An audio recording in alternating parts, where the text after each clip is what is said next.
One of, some of, any of, both of, all of, इन सभी शब्दों का प्रयोग अंग्रेजी बोलने में, सेंटेंस बनाने में कैसे करते हैं इस वीडियो में सीखेंगे। जैसे सबसे पहले है सम ऑफ और इसका मतलब है में से कुछ। अब इसका प्रयोग कैसे करते हैं? जैसे मेरे किताबों में से कुछ फटा है तो बनाएंगे सम ऑफ माई बुक्स, मतलब मेरे किताबों में से कुछ आर टर्न, मतलब फटा है। मैं बता दूं कि सम ऑफ के बाद, सम ऑफ जैसे आप यूज करेंगे इसके बाद कोई नाउन आएगा और वो नाउन प्लुरल होगा। जैसे कि यहाँ पर देखिए बुक्स आ गया।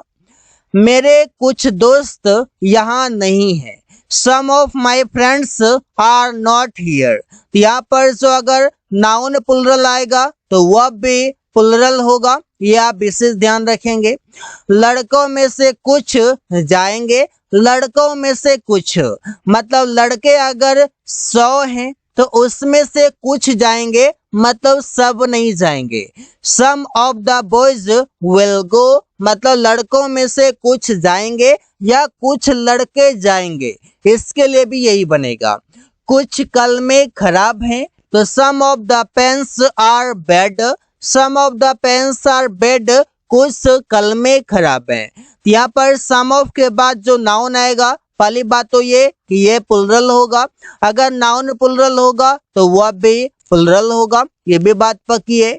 अब यहाँ पर देखिए कि यहाँ पर किसी में से कुछ मतलब ज्यादा क्वांटिटी में से कुछ की बात होती है, और कुछ मतलब एक से ज्यादा है, और एक से ज्यादा है तो वो प्लुरल होगा। आगे बोथ ऑफ, बोथ ऑफ का मतलब है दोनों। जैसे बोलते हैं क्या तुम दोनों किताब पढ़ रहे हो? Are both of you reading a book? यहाँ पर बोथ ऑफ के बाद या तो कोई नाउन आ सकता है या तो कोई प्रोनाउन आ सकता है, ज्यादातर प्रोनाउन ही आता है और वो प्रोनाउन जैसा होगा वैसा बात करेंगे, और प्रोनाउन हमेशा लगभग प्लुरल आता है। जैसे हम दोनों किताब पढ़ रहे हैं, both of us are reading a book. यहाँ पर बोथ का मतलब है दोनों, तो जब दोनों है तो मतलब दो हैं, और जब दो हैं तो एक से ज्यादा हो गया तो वो प्लुरल ऑटोमेटिक है। वे दोनों अंग्रेजी सीख रहे हैं तो both of them are learning English. यहाँ पर जो बोथ ऑफ का प्रयोग करेंगे, इस बोथ ऑफ के बाद जो भी प्रोनाउन आएगा उस प्रोनाउन का ऑब्जेक्टिव केस आएगा। जैसे अगर आई आना होगा तो वहां पर मी अस आएगा, वी आना होगा तो अस आ जाएगा, दे आना रहेगा तो वहां पर देम अस आएगा। जैसे आप यहाँ पर देखिए both of them, both of us, both of you, you का सब्जेक्टिव और यू का ऑब्जेक्टिव दोनों एक ही होता है, इसलिए इसमें कुछ पता नहीं चलता। तुम दोनों कार चलाना नहीं जानते हो, both of you don't know how to drive a car. यहाँ पर बोथ ऑफ यू का मतलब हो गया तुम दोनों, बोथ ऑफ देम का मतलब हो गया वे दोनों, बोथ ऑफ अस मतलब हम दोनों, बोथ ऑफ देम मतलब वे दोनों, बोथ ऑफ ऐसे ये प्रयोग कर सकते हैं। वन ऑफ, वन ऑफ का मतलब है में से एक, मतलब कोई क्वांटिटी है, जैसे कि 10 है तो 10 में से एक, 10 में से एक मतलब एक की बात होगी, और जब एक की बातें होगी तो वो सिंगुलर होगा, और सिंगुलर होगा तो वह भी सिंगुलर आएगा। ऐसे हम लोगों में से एक दिल्ली जा रहा है, हम लोगों में से मतलब हम लोग 10-20 है, उसमें से एक जा रहा है तो सिंगुलर है। One of us is going to Delhi, यहाँ पर वन के अकॉर्डिंग यहाँ पर इज का प्रयोग हुआ है।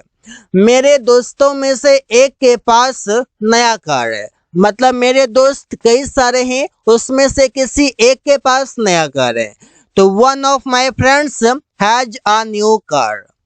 मेरे किताबों में से एक तुम्हारा है, मतलब मेरे पास जो किताबें हैं उसमें से एक तुम्हारा है, मतलब ज्यादा क्वांटिटी है और किस ज्यादा क्वांटिटी में से एक की बात हो रही है और फोकस भी एक पर हो रहा है। तो one of my books is yours. Yours यहाँ पर प्रोनाउन है जो कि यहाँ पर इसके बाद कुछ नहीं आएगा। उनमें से एक बाजार जा रहा है। One of them is going to the market. One of them is going to the market. उनमें से एक बाजार जा रहा है, तो इसे प्रयोग करते हैं। All of मतलब है मैं सभी, जैसे वो हम सभी को अंग्रेजी पढ़ाएंगे। हम सभी को मतलब जितने भी हम लोग हैं सबको।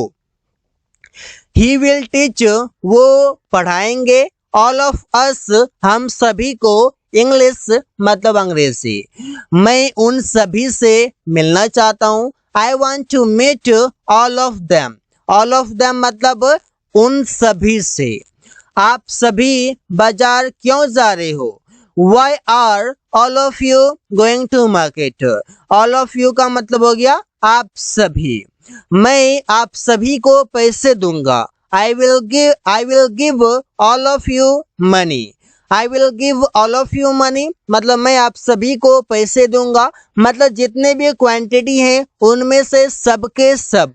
जैसे अगर 50 लड़के हैं तो 50 में 50 की बात हो रही है, मतलब 50 आउट ऑफ 50 हो रही है।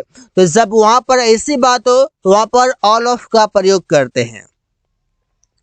एनी ऑफ इसका मतलब है में से कोई, और यहाँ पर में से कोई से मतलब है कि यहाँ पर हम बात कर रहे हैं किसी लिविंग की, किसी भी पर्सन की।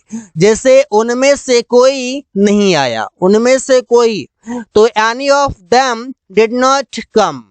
मैं उनमें से किसी को नहीं जानता हूँ, मतलब वे लोग 4-5 हैं और मैं उनमें से किसी एक को भी नहीं जानता, किसी को नहीं जानता। I don't know any of them. उनमें से कोई क्रिकेट नहीं खेलेगा। Any of them will not play cricket. Any of them मतलब उनमें से कोई, और इसका प्रयोग आप करते हैं या तो नेगेटिव सेंटेंस में या तो इंट्रोगेटिव सेंटेंस में। क्या उनमें से कोई खाना खाएगा? Will any of them eat food. यहाँ पर देखिए इंट्रोगेटिव सेंटेंस है और उनमें से कोई के लिए एनी ऑफ देम का प्रयोग हुआ है। मोस्ट ऑफ, मोस्ट ऑफ का मतलब है ज्यादातर। जैसे ज्यादातर लोग अंग्रेजी सीखना चाहते हैं। Most of the people want to learn English. ज्यादातर लोग शराब पीते हैं। मोस्ट ऑफ पीपल या most of the people drink wine. ज्यादातर लोग बेईमान हैं। Most of the people are dishonest. ज्यादातर बोले या फिर आप अधिकतर बोले, तो अधिकतर भी आप बोल सकते हैं या ज्यादातर भी बोल सकते हैं। ज्यादातर बच्चे नटखट होते हैं। Most of the children are naughty. Most of के बाद जो भी नाउन आएंगे वो प्लुरल होगा, जैसे पीपल, पीपल, पीपल, चिल्ड्रन, ये सभी प्लुरल नाउन के कैटेगरी में आता है। नन ऑफ इसका मतलब है में से कोई नहीं, और ये नेगेटिव वर्ड है, इसका प्रयोग आप नेगेटिव सेंटेंस में ही करते हैं। अमन के दोस्त में से कोई खाना नहीं खाया है। इस नहीं के लिए एक्स्ट्रा में कोई वर्ड नहीं लगेगा क्योंकि नन खुद नेगेटिव वर्ड है। तो none of Aman's friend have eaten food. यहाँ पर फ्रेंड्स भी आ जाएगा क्योंकि दोस्तों की बात हो रही है। उनमें से कोई नहीं मुझसे मिला है। I have met none of them. यहाँ पर देखिए मैं उनमें से किसी से नहीं मिला हूं, ऐसे भी बोल सकते हैं। I have not met any of them, ऐसे बोल सकते हैं। या फिर अगर आप नन का यूज करते हैं तो I have met none of them, तो यहाँ पर नन ऑफ देम प्रयोग करें या फिर आप एनी ऑफ देम प्रयोग करें। अगर एनी ऑफ देम प्रयोग करेंगे तो नॉट लगाएंगे और नन ऑफ देम प्रयोग करेंगे तो नॉट नहीं लगाएंगे। मेरे भाई में से कोई बेरोजगार नहीं है। None of my brothers are jobless. कोई किताबें नई नहीं है। None of the books are new, यहाँ पर नहीं मतलब नन प्रयोग हुआ है। फ्यू ऑफ्स, फ्यू ऑफ का मतलब है में से कुछ, और फ्यू का प्रयोग आप करते हैं किसी भी काउंटेबल नाउन के साथ, किसी भी काउंटेबल नाउन हो उसके साथ प्रयोग करेंगे, और वो काउंटेबल नाउन प्लुरल होगा। जैसे मेरे कुछ दोस्त मुझसे नाराज हैं, few of my friends are angry with me. यहाँ पर फ्रेंड्स आ गया क्योंकि ये प्लुरल है और ये काउंटेबल भी है। कुछ लड़कियां बाजार जा रही हैं, few of the girls are going to market. यहाँ पर गर्ल्स प्लुरल है जो फ्यू के साथ प्रयोग हुआ है। कुछ लड़के हल्ला कर रहे हैं, few of the boys are making a noise. कुछ लोग अंग्रेजी में बात कर रहे हैं, few of the people are talking in English. Few of the people मतलब कुछ लोग आर टॉकिंग इन इंग्लिश, अंग्रेजी में बात कर रहे हैं। So guys, thanks for watching. That's all for today.